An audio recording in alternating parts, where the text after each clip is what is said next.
The hospital imposter.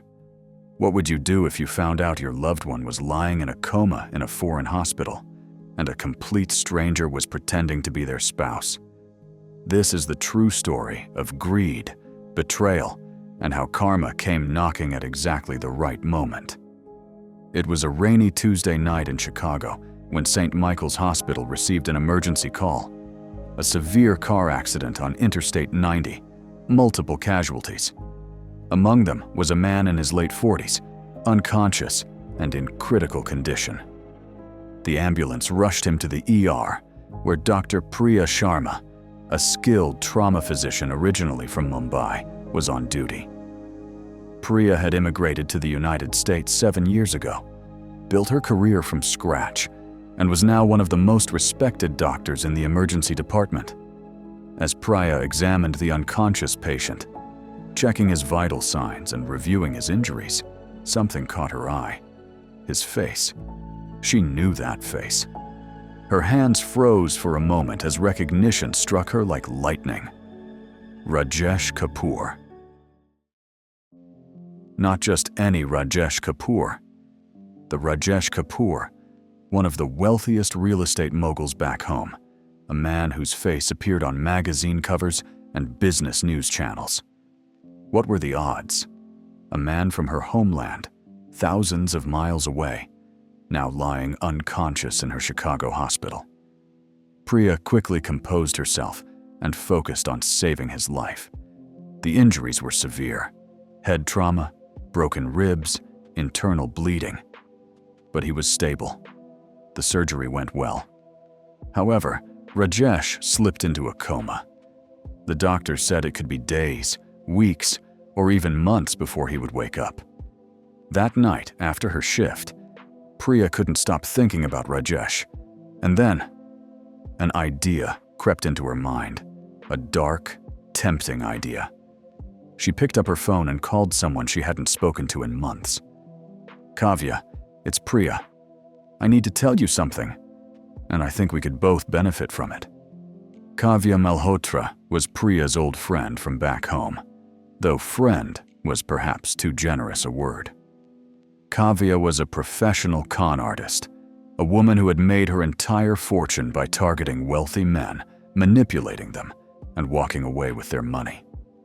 She had fled their home country 3 years ago after one scam too many, and now lived somewhere in California, constantly moving, constantly hunting. Priya explained the situation.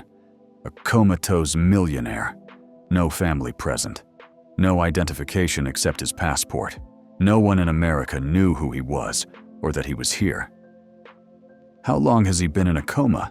Kavya asked, her voice already calculating. 3 days. They don't know when he'll wake up. Could be tomorrow, could be months. There was a pause on the line. Then Kavya laughed. That cold, calculating laugh Priya remembered too well. "I'll be on the next flight to Chicago." 48 hours later, Kavya Malhotra walked into St. Michael's Hospital, looking every bit the devastated wife. Designer clothes that were expensive but not flashy, hair pulled back in a messy bun, eyes red from crying. She even brought flowers. "I'm looking for my husband," she sobbed to the nurse at the front desk. "Rajesh Kapoor. I just heard about the accident. I've been trying to reach him for days." The nurse, sympathetic and unknowing, directed her to the ICU. To Priya, who had conveniently scheduled herself for another shift, was waiting. "Mrs. Kapoor," Priya said, playing her part perfectly. "I'm Dr. Sharma. I was the one who treated your husband when he arrived." Kavya collapsed into her arms, sobbing. Is he going to be okay?" "He's stable, but he's in a coma. We're doing everything we can." Over the next week, Kavya became a fixture at the hospital. She was there every day, sitting by Rajesh's bedside, holding his hand, talking to him. The nurses found her dedication touching. The other doctors admired her loyalty. But behind the scenes, Kavya was working. She had brought with her a carefully constructed fake identity, Photoshopped wedding photos that looked years old, pictures of her and Rajesh on vacation, at restaurants, at family gatherings, all expertly edited, all convincingly real.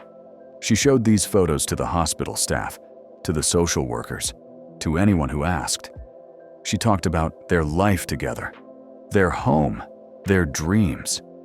She even had fake documents, a marriage certificate, bank statements showing joint accounts, and most importantly, she had paperwork. Power of attorney documents, ready for Rajesh to sign the moment he woke up. Priya watched from the sidelines, guilt gnawing at her conscience, but greed keeping her silent. Kavya had promised her $200,000 once the money started flowing, enough to pay off her medical school debts, enough to finally breathe.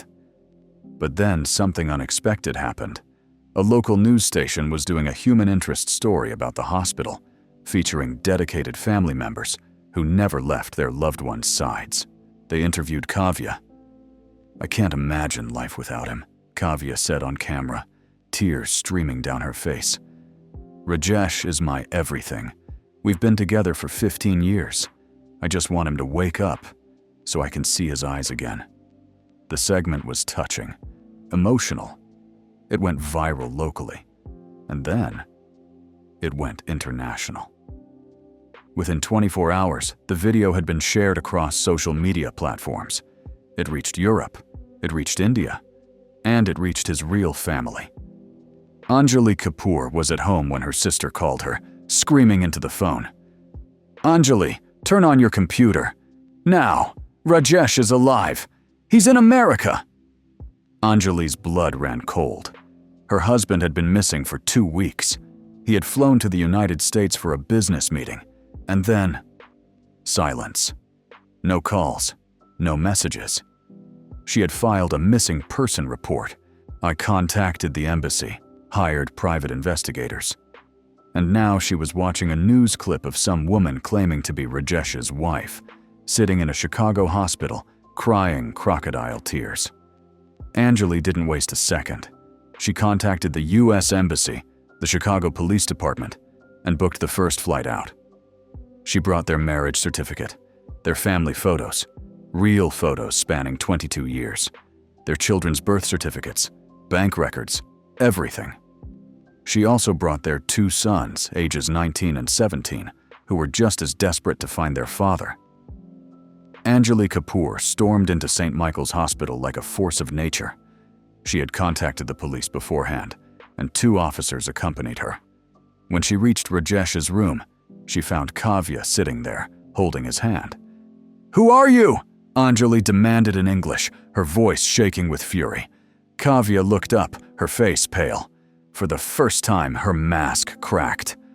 I'm his wife. Who are you?" "I am Rajesh's wife, his real wife. We've been married for 22 years. Those are our sons." Anjali pointed to the 2 young men standing behind her, both staring at their unconscious father with tears in their eyes. The police stepped forward. "Ma'am, we're going to need you to step away from the patient." Kavya tried to maintain her composure. "This is ridiculous. I have documents. I have photos. Fake photos," Anjali interrupted, pulling out her phone. "Here are our real wedding photos from 2003. Here are photos of Rajesh with our sons from last month. Here are our bank statements, our property documents, our life." The police asked Kavya for her identification. When they ran it through their system, red flags immediately appeared. There were warrants out for Kavya Malhotra, fraud, identity theft, embezzlement, not just from 1 country but from 3. And then they looked into Priya. As the police were arresting Kavya in the hallway, something miraculous happened. Rajesh's fingers twitched, his eyes fluttered open. The nurse monitoring him immediately called for the doctor. Anjali rushed to his side, tears streaming down her face. "Rajesh, it's me. It's Anjali." Rajesh's eyes focused slowly. He saw his wife. He saw his sons. Confusion crossed his face, and then recognition. relief, love. "Anjali," he whispered hoarsely. What happened?" "You were in an accident. Oh, my love. But you're safe now. We're here. We found you." As Rajesh slowly regained consciousness and began to piece together what happened, the full scope of the scam became clear. The police questioned him. He had never seen Kavya before in his life. The photos were all fake. The documents were forged. And when they investigated further, they discovered Priya's involvement. The phone call to Kavya, the convenient scheduling, the inside information. Both Kavya and Priya were arrested. Kavya faced charges of fraud, identity theft, forgery, and attempted theft. But more importantly, she was wanted in multiple countries. The U.S. authorities worked with international law enforcement, and she was eventually deported to face charges back home, where she would spend the next 15 years in prison. Priya lost everything: her medical license, her career, her reputation. She too was deported, facing charges of conspiracy to commit fraud and being complicit in an international crime ring. The $200,000 she had dreamed of was replaced with legal fees and a criminal record. But the story doesn't end there. Rajesh made a full recovery. It took months of physical therapy, but he regained his strength. His family never left his side. The hospital issued a formal apology to the Kapoor family and implemented new security protocols to prevent identity fraud. Rajesh and Anjali returned home, their bond stronger than ever. The ordeal had reminded them of what truly mattered: not wealth, not business deals, but family, love, and loyalty. As for the two women who tried to steal Rajesh's life, they learned the hardest lesson of all: karma doesn't forget, and justice, though sometimes slow, always finds its way. Closing. This story reminds us that greed can make people do terrible things, but the truth always comes out. Rajesh's family fought for him when he couldn't fight for themselves, and in the end, love and truth prevailed over lies and deception. What would you have done if you discovered someone impersonating a family member? Let me know in the comments below. If you enjoyed this story, please like, subscribe, and hit that notification bell for more true stories of justice, karma, and life's unexpected turns. Until next time, stay safe, and remember, the truth always wins.